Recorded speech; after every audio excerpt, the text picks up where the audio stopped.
bisa cekai salah satu antara kang Bupati Patalisi Panglo masa tidak dalam misalkan aku pagi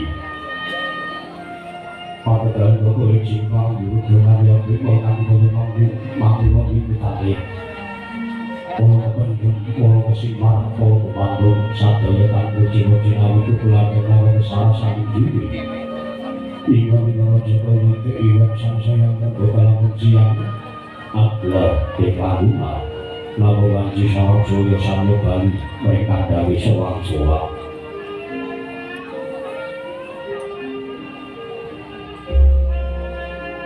Orang ini kami duduk Alur Selalu Bukul Berakhir Sampai tadi Berubah dibuka Manggung-manggung Tadi harus bisa mencapai sahabat Kami jasa depan Sekolah bisa jadi dasar Sosial Solo Logo Tangan itu masih namakan diri tidak Saling cicis makan satu cicis pandang Diri cita mama Ucip mau dari jekol Sekal-so Tambah barang aryo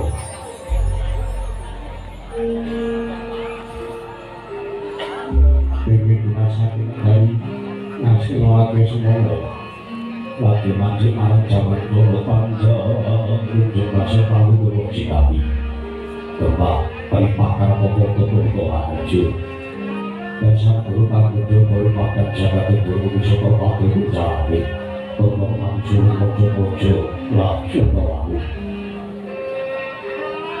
Usang pernah jiwa lalu berkala lepas bisa bupala lepas cekot diwo isi lalu nangin dorongan jejuluk Sang Bapak Putu Wito Yo Sang Bapak Putu Joko Witowo Yo Bapak Putu Joko Witowo Yo Bapak Putu Witowo Yo Sang Kendari Suko Yo Sang Daskara Sini Yo Sang Pamansa Yo Sang Guru Wito Yo jejuluk Sang Bapak Putu Wito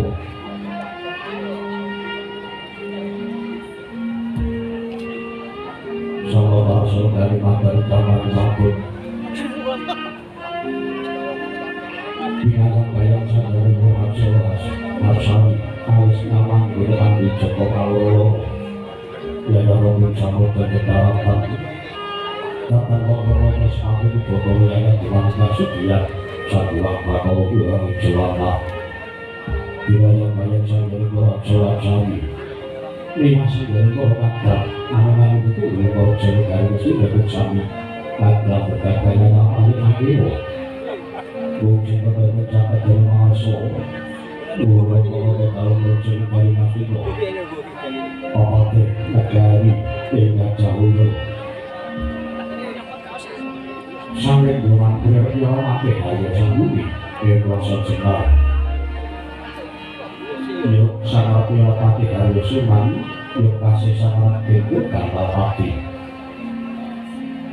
Sangat yang pakai harus seperti mengharapkan berbaikun Amlaku Nalin dari panggul Saka Bigolo Dewa Bapak-bapak ucapan dan berjalan dari kesudahan itu Nunggu pengayo Lagi mandi dari sekolah Bapak Sang Koko Pekara Kuno Yang sama siku Boyo Menyesak Karap Lopso Buto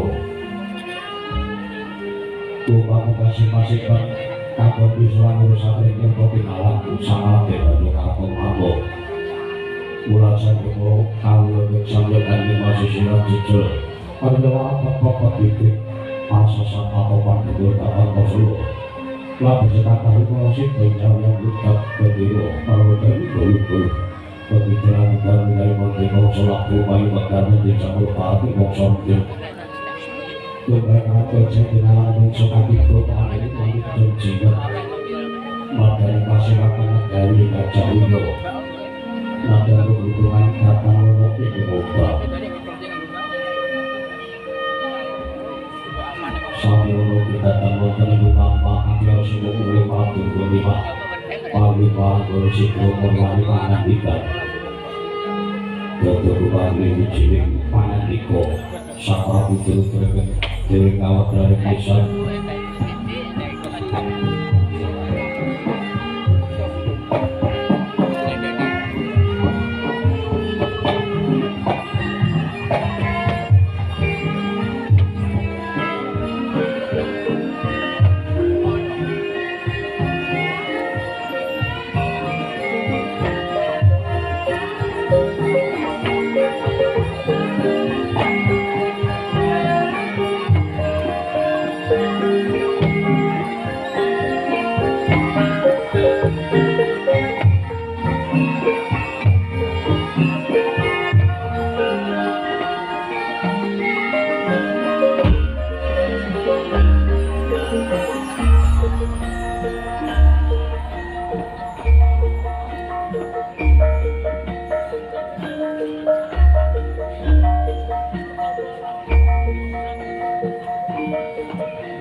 Setiman ning asih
Oh,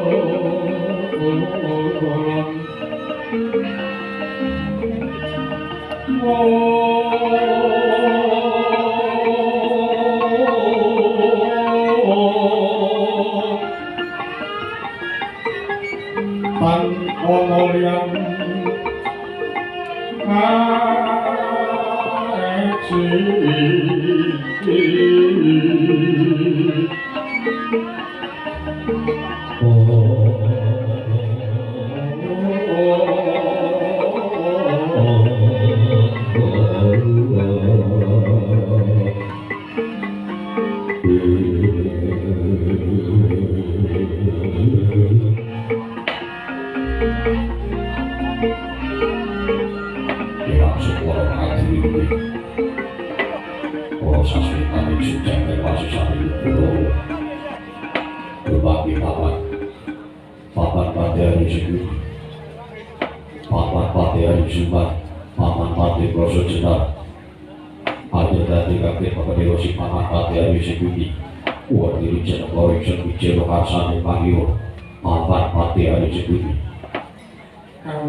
keparat paduka mijudumaken wiswanipun ingkang bokor kepatihan diwaji sembah kula pengayoman kula nrimati foto ating belahan anak Prabu Jaka Pitana anak Prabu Duryudana ing jawi sawet patosi manah pinggara salungga pinanjur ing alun-alun kumitra caruk malas manahipun ing panganing kepatihan nggih nanging sareng kula caket wonten ngajengan paduka Gusti kula sewu panggih Prabu Duryudana alsi manah kula pinggani kadhe sira-sira lagi srindu pebisake karo semarasan diwaji kula ngadul jauh kawula meniki papan pati wis iki kati para tulisan percaya menawa dadi batal wajib Bodo hati para toto ramite kawajan Abdul Mesilo aturno para kajian isun sama dewujud kaki kekarbi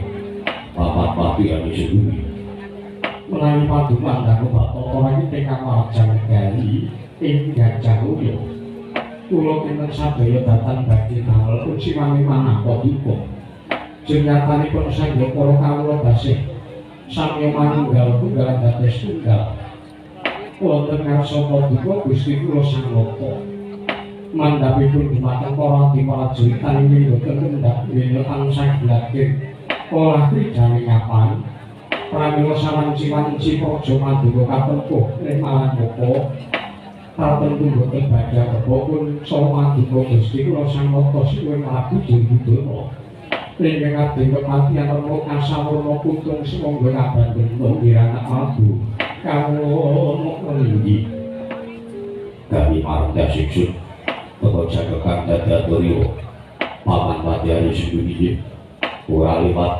makaran utama tindak selawasi urip paman madyari sembunyi mula penting satu paduka dawaken partentu kula boten badhe suwara namung dereng langsak sampuniku kepareng kula ngaturaken sembah sungkem mangabekti kula kunjih santen padha paduka Kanjeng Prabu Duryudana anak Prabu Jaka Pitana walak prabudi badhe kepala lan dosa prabudi badhe kula sadar wonten kula wantun api sabaikipun tiyang sepuh nami kula semanten gandeng ingkang dados salibur prikaka putra lajeng papan dari sepuh ingkang minangka gagal wakil kula paripaksa sabaikipun papan dari sepuh kula tapi dawa sami-sami papan dari telah memungkinkan apa juga lo dikasih cakup kaitun paman dari sebumi wonten orjon kali Kastino paman pati yang sifat sampun boten yang kalau dibiswanipun ingkang pamane kepatihan nggih kawula monggo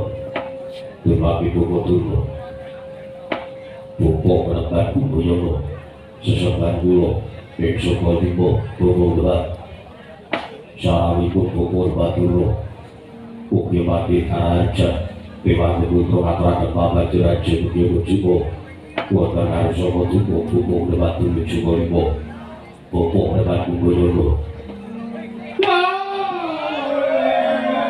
kan masalah kimbal manyar-manyar duk kae dukul alas dadi wono alas dadi wono kali mesti jenenge ante wong wedok ketubungi jenenge oleh Prabu Jaka Pitana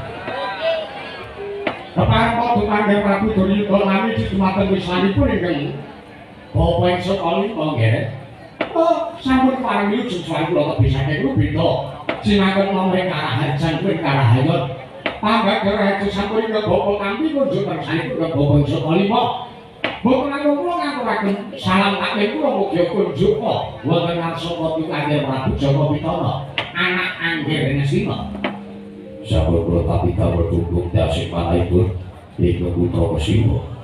Berkata kapal juga keluarga pukul dulu. Lanakan, sampun boten kangge dinggih anak Prabu. Pokok divisi di pasar Tomargo, kata ikut kakak. Pukul Adirajo, Sapra Tahu, Sapra Pukul Tatanan Barisan, Kormati Puri, Pukul Gatuk Siku, Ojo Rongati, Pukul Sarmahu, Jeremik Suruti Baraki, itu nama Pukul Liga di masyarakat di pasar Tomargo.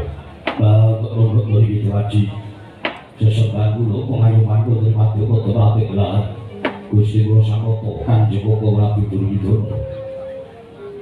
Perlu bisa membantu dawa tentang menurut tadi Solo, namun berlaku dari masa sambil berpaku mengatakan sembah suka para begitu pun di sana menurut Lapiko, Gusti Guru Sang Diwaji, Koko Prabu Duryudana. Siapa terbukti nomor sanggup kakak, ulama pagi sulit supaya tanpa romo, karbo, sambut sangat lagi kamu undi, lalu sejima balik. Para maestro sepatu berbagai urutan cakup cewek di bawah bicara dari berdoa. Saya sudah tuliskan cahyo tapi gerakan di mana jiwa bagus ini. Berbagai koko ragu bertiwo. Saya lupa tuh bukan koko ragu bertiwo. Hingga meraih pun Jokowi itu mengatakan asap baik rapi. Bukti berjuang dengan harus sepatu kok. Kaca koko ragu kaduru. Koko ragu berlogo. Ya jaga pangan Solo, ayah untuk jaga patin terus Solo tilaku. Wah,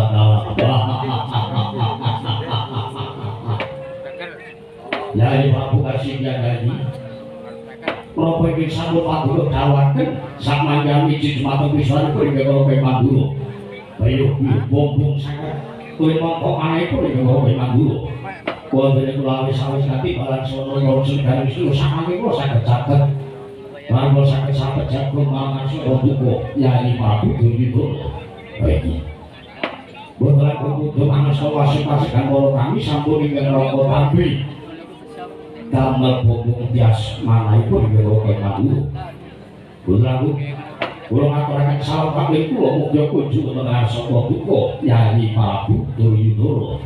Ya ini lalu sampun sakit damel bombong bias mana itu Prabu Berikut sahabat dari Syawa Duko bagi bulu sampai hasil kali aku Allah dapat bersama pun kemana pun Jokowi Tomo berlaku apa juga berkayu sabun bergerak lalu tidak selain bulu angin belum ada mengenal suatu kok yang di Prabu Duryudana berbagi papa dari sendiri pulau wonten tinggal esok tabel kaget Demak sabda kopi disebut Koko Prabu Duryudana tidak takut di wonten dalem nopo yayi sewet pak kalau itu sabda kula tidak terlalu lapai kula diakui banget sami kalau kula awal terakhir pasti makan berbeda malah teknik sabut Koko Prabu Duryudana ya jaga panisuk bahwa itu kula jaga yayi itu kalian sama kita mau ke mantu sampun kapit siswa dulu kalau sampun kapit balapnya gak mendatul produser kalian Swino perambilkan diri ke mak ketali dalam produser kalian yang sampun mereka namun matu yang Prabu Duryudana perambil ini gak ada menang nang jelangit bermata kalau dalam produser kalian Joyo ini namun bodoh kok yang Prabu Duryudana berkata ini Para sama itu berbuasi soko kapal sakit mendengar soko duko. Ini kalau namun sediko dawo. Saat kali dulu kamu tadi ngaku ngaku coba dengarkan karo. Masuk bisa tuh dawo. Para di bawah duko. Yang di Prabu Duryudana. Patuh sekali. Koko Prabu. Bodoh di barat. Esuri kurang diri pun lagi. Kalau tenaga pasti makan. Tunggu tengah perawat ke mata.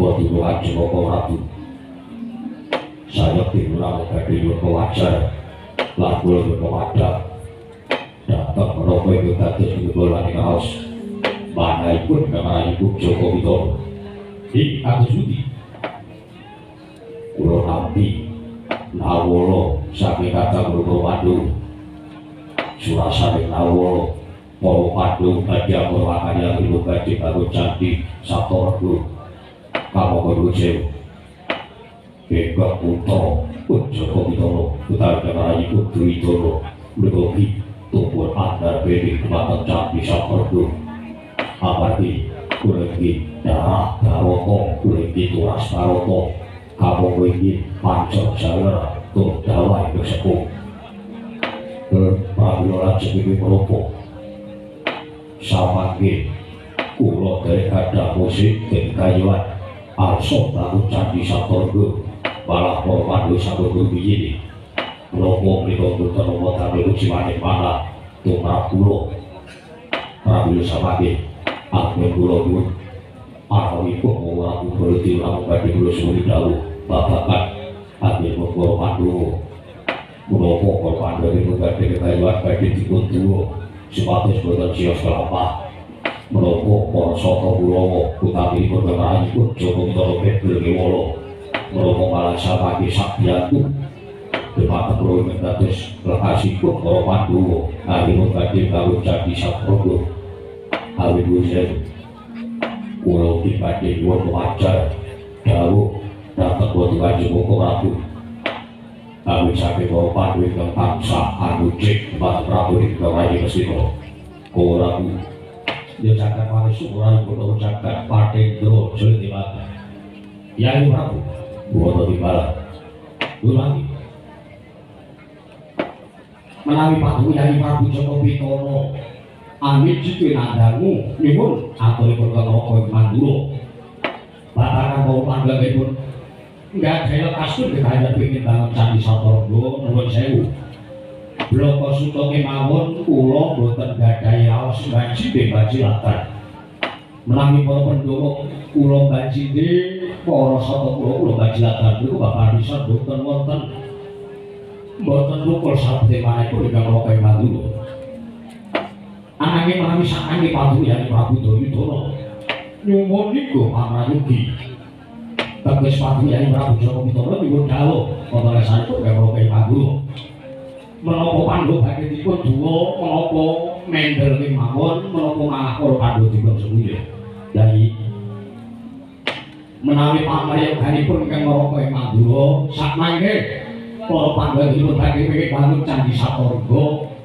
mereka dipun paringi sabyantu teges Pandu dipun kuyung mboten namung yang kuyung bab aragat lahir nanging kuyung bab aragat atus nanging wis mantep menawi Pandu Yai Prabu Duryudana amrat kuwi kawatan ngawi lekasipun para Pandhawa ayo badhe bangun Candi Satorga sakmangke boten sisah kekayawan rawuh ing Candi Satorga ngarawi pangasipun para Pandhawa sakmangke supados Pandu Yai Prabu Duryudana utusan dhateng wakil Pandhawa. Nanging Husin aturipun kemroke ingkang kados mekaten boten kok panjenengan sedyanipun para Pandhawa. Pangintenipun Pandhawa sampun nampi menawi namung utusan Kiwala. Pangintenipun mugi dados margi karukunan Pandhawa lan Kurawa perkara sing boten tentrem boten saking kalih para Pandhawa. Nanging tentang botenipun Kurawa kaya para Pandhawa niku namung gumantung dhatengipun kadang-kadang kula rasa kula ngerti namung sepuh. Pramila monggo. Anggenipun badhe dhumateng kasihipun para Pandhawa kula swagaten. Ingkang marayogi ingkang wonten aturipun kanggo kados menawi kula Yai. Matur sembah kula Prabu Ai dawa sami-sami. Lajeng kula Pak Rayogi dapat kula datuno. Kula wonten jawa nggih. Kados Sudi Wetawato Duko Ayo Kula Badhe Gaga Wisma Kamaripun Kula Maduri Bergadhe Kayuan kepingin tahu Candi Satorga. Nuwun sewu. Kula kinten menawi babagan kawontenanipun para Pandhawa. Mrikangipun gadhahi lekas gadhahi kekayuan. Inggih menika kepengin miwiti mbangun Candi Sabto Ringgu. Rego. Ringgu apa Renggo? Rego. Bangun Candi Sabto Rego. Oh iya, bangun Candi Sabto Renggo. Mila waktu itu mboten sisadipun menggalih, mboten sampun menggalih. Nanging dipun menggalih dening watu lan Prabu Joko Pitana mrika kedah gayuh dumateng katon termaning manah. Lair lan batos kawontenan raja negari Ngastina. Panjenengan mrika inggih kedah gayuh katon termaning lair lan batos sarana medhai dumateng para Pandhawa. Niku dadi pundi? Mergo nuwun sewu. Kalau aku kaya watu Goni Jono paling jauh, anak Prabu Joko Pitana paling panyanggitan. Bilih dereng tentrem rasing manah, dereng tentrem rasing pikir. Menawi para Pandhawa tasih mucik dumateng kalongenan negari Ngastina. Iki Pramila pamanggih kula angel wijen kaya ati suwe banyu sinaring menawi badhe mejahi dumateng para Pandhawa. Menawi samangke saged mejahi inggih menika dados karingyanipun para Pandhawa. Karingyan menika boten kok dados pengapesan. Nanging menawi para Pandhawa dipun tilar saking kalih perkawis menika para Pandhawa badhe rike, badhe mejahi dumateng para Pandhawa menika gampil saestu. lajeng Romo perkawis menawi menika dipun bicaraken dados ora nggih Pandhawa. Iya. Saranipun gampil. Saranipun gampil. Ingkang pertama, layan sepisan. Menawi Pandhawa badhe dipun damel rike kedah mejahi dumateng pujanganing negari Amarta inggih menika Ratu Ndrawati Ireng Cemani ingkang jejuluk pun Prabu Sri Bathara Kresna. Nika lajeng kok ngomong malih. Menawi badhe damel kucing asmane Pandhawa, damel lumpruk manahipun para Pandhawa kedah mejahi dumateng pun Kakang Semar Badragala. Pramila samangke menawi badhe damel sarana pati kata-katan paduka pun para Pandhawa boten sisah menggalih ingkang werna-werna, boten sisah menggalih samangke badhe nyengkuyung dumateng kasipun para Pandhawa. Anggenipun badhe bangun Candi Sabto Ringgu. Rego. Candi Sabto Ringgu menika. Samangke para Pandhawa dipun giri kuda kemawon, dipun giri kuda. Saranipun Saranipun samangke supados paduka anak Prabu Duryudana utusan dhateng serayaning negari Ngastina inggih anak murid kula inggih samangke sampun mapan wonten Pratapan Sanga Lima nggih. Sigra-sigra yen Perwana Kaca sigra raken malang sesangga.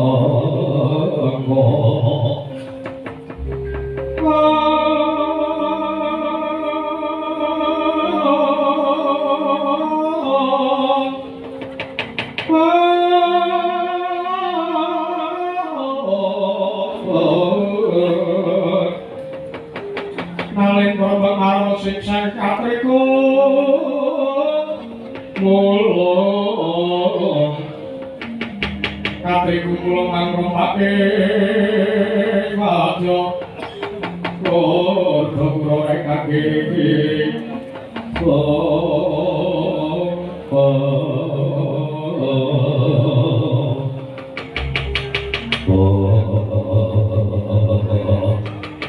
yo jagat kami juga kudu kula jago kula pinten kula matuk kalawan iki sarung batu kedawan jalan pengangka kula pira kula kepengin bisa apa bisa ngurupi pacai para Pandhawa.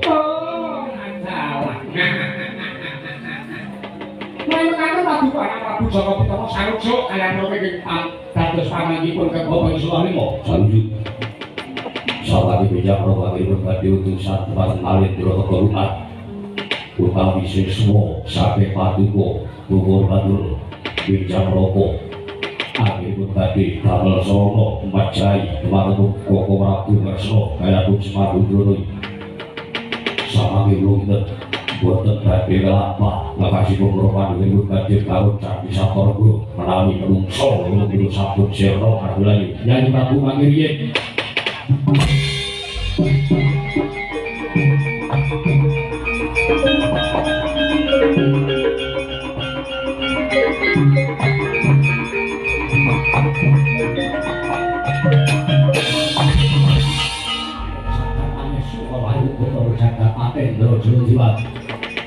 Nuwun sewu ya.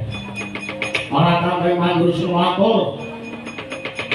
Munggel panggilan Prabu Kyai Prabu Duryudana. Kados pundi ora Prabu Lah ini. Sekawit paduka Kyai Prabu Duryudana menika paring dawuh.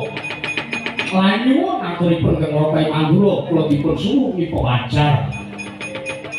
Dipun suwuni supados paring atur nemtenaken penggalih paduka Kyai Prabu Duryudana. Sakmangke paduka Kyai Prabu Duryudana sampun saged amri dumateng noping kados sakuripun kenging Kyai Mandura.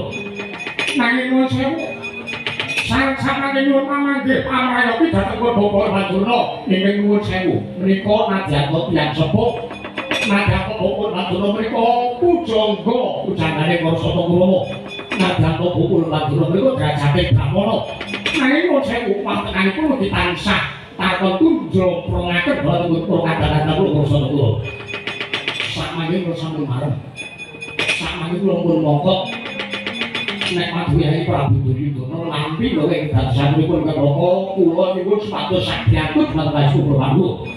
Nanging kula nyuwun paduka Kyai Prabu Duryudana sakmangke tingalipun sareng nampi pangandikanipun wong tuwa sing pramikir pembegurine. Kula kinten panjenengan paduka Kyai Prabu Duryudana kaya-kaya diwalik nyibarake nyumurupi kamulyaning batin karo kamulyaning lair luwih milih kamulyaning lair. Nuwun sewu. Mengaten kula rumangsa ingkang Kyai Mandura gadhahi rasa pangrasa bilane kula makan proses gawe kesina mriku mboten wonten bilangipun. Ingkang mengatur kula aturi mayogaken nggihipun Kyai Prabu Duryudana. Ingkang rakaya pamit sowan-sowan Kyai Mandura.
Katriku mula mangon maning Wajaka Kura.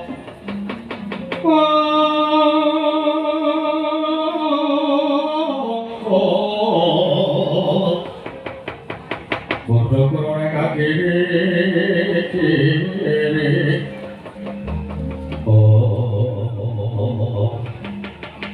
Dijaga pakai syukur pamanayu wonten dawuh kados iki. Maya paripun sampun kados mengaten koko Prabu Maladuka. Nuwun sewu nggih. Kula kinten inggih panawis ingkang lumrah. Menawi ingkang Rata Mandura menika duka. Jalaran nuwun sewu. Pancen estu pamayaganipun anak Prabu Baladewa menika sae lan prayogi. Jinatanipun anak Prabu Baladewa paring dawuh bilih saenipun anak Prabu Duryudana sakbiyantu dumateng pun lekasipun para Pandhawa. Menika kula matur. Iya. Nanging sareng sakmangke Madukana Prabu Duryudana nyuwun pamrayogi dhateng Kakang Durna. Kamangka Kakang Durna dalu niki nggih medal.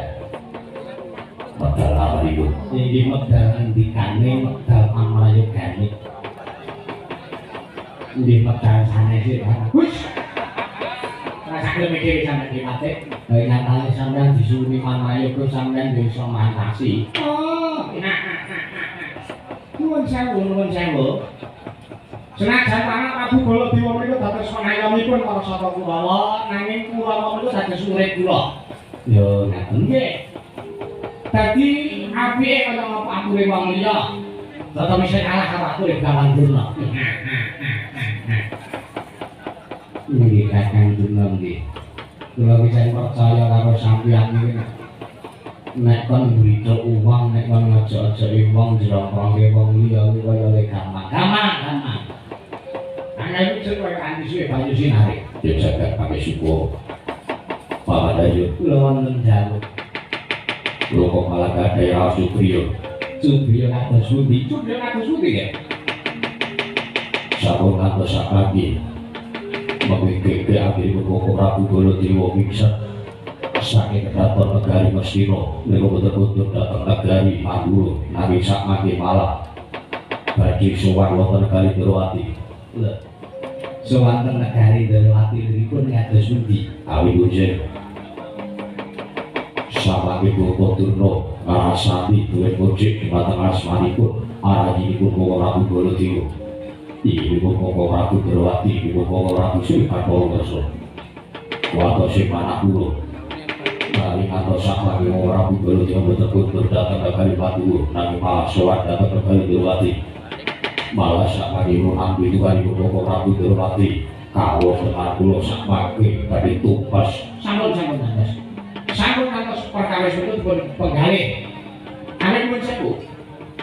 Baladewa niku nek krungu jenenge adine dirasani dening wong liya pun sewu. Ora kok gek nesu dhewe, ora kok ditandangi dhewe. Nek mesti nuwun sewu.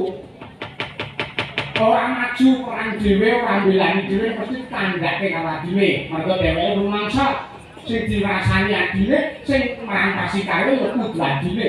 Menika Ratu mboten gadhahi wibawa niku kados Prabu Baladewa niku. Wah, sampeyan kok iso matur nek ratu sing ora duwe wibawa ya anak Prabu Baladewa. Lho, cobi to. Penglakon lahir Trimanggala niku. Nanging anak Prabu Baladewa dipun suwuni pamrayogi. Nanging pamrayoganipun boten dipun buku kaya anak Prabu Duryudana. Nggih. Nek anak Prabu Durna langkung percaya dhateng atur kula, lan atur kula samangke ugi marayogaken bilih tresna kedah dipun percaya. Nggih. Baladewa ora keduka, yayi nuwun sewu.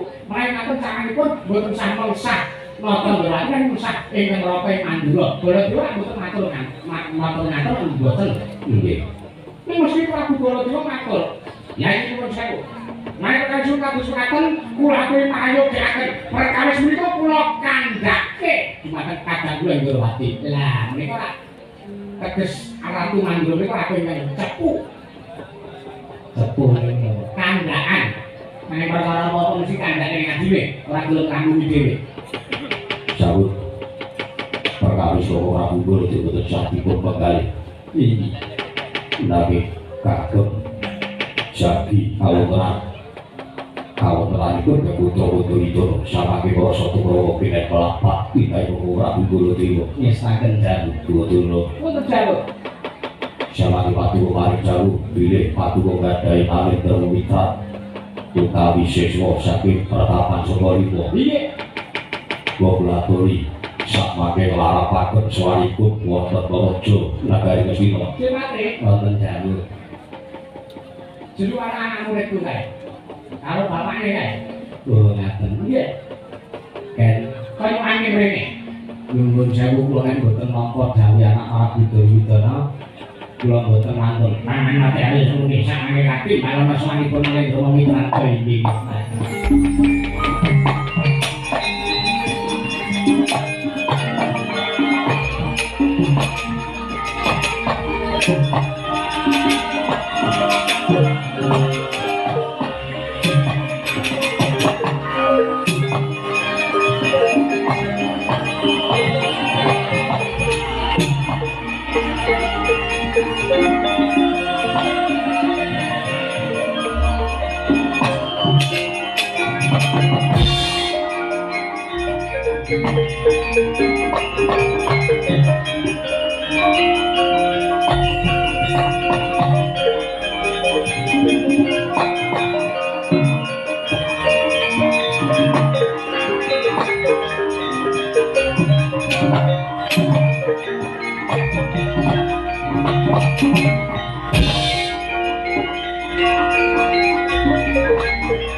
Sinten sing uripe duna lah wong loro niku ngacung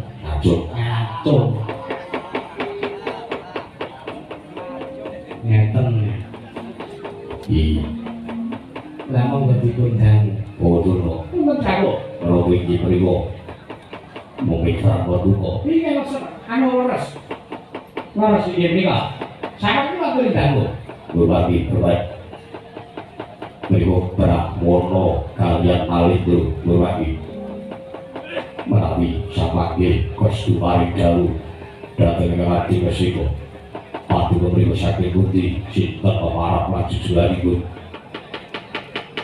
ya jagat pangestu mawanipun bodho jagat mastu musik dalem ae gawon langgeng iki sinuwun Prabu Duryudana yen Sang Prabu dangu lawan manjenengan ingsun ya aku ya iki pandhita kabur kaminan ing Dakebaratan ya aku Begawan Wisakarna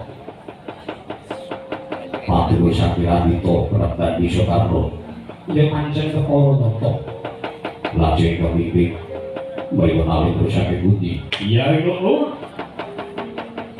Durami pangsangkal mantap bener bino ingron kuling kemarin kawan kohang siwu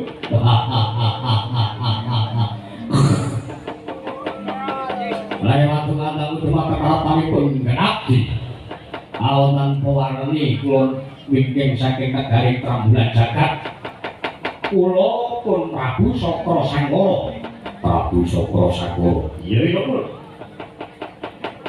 Pono pernah opo lawan Sang Prabu Wisakarna kawres kula anak ndar aku coba iki sedika nomo Leres ing dados paduka kula atmaja pambayun saking Rama Prabu Wisakarna lajeng sapati ayo kula nglampahaken dhumateng para pamira sakirandita Prabu Wisakarna namun dulu didatang bahwa kita disebut pangadilanipun Bobolan Duno iya Sang Prabu duwe sedya apa sak mengko Wisakarna ingkang keduga sagesapane bisa minangan inggih Gusti kula kepengin mateni kepengin percaya dhumateng Kang Lumawadu amangka punggung awonanipun korban lebih cedhek sak mangke kula suwun supados Sang Prabu Wisakarna nalika percaya dhumateng Prabu Rasa kaya Kyai Semakudroyo Pandhita Kinaryawan Sepindha Kumbang isep madu sarining tawan susangin ngendikane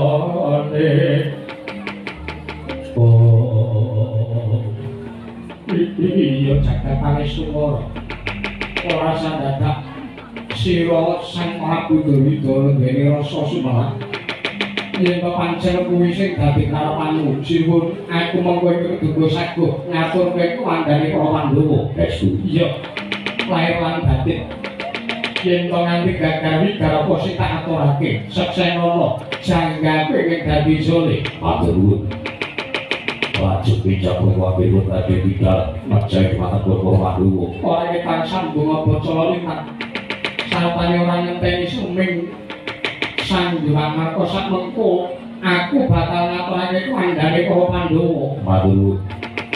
malah yen mangko aku njaluk pamit wektu dina iki ora kanthi gantaran 3 dina aku bakal bali ngaturke ndase Pandhawa ngaturke ngersane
Saestu kula marep piye marep bab napa babagan anggen paduka gadhe sabiyantu dhateng lakasipun kang putra ing mestiyapun dadi mejai patepun para Pandhawa.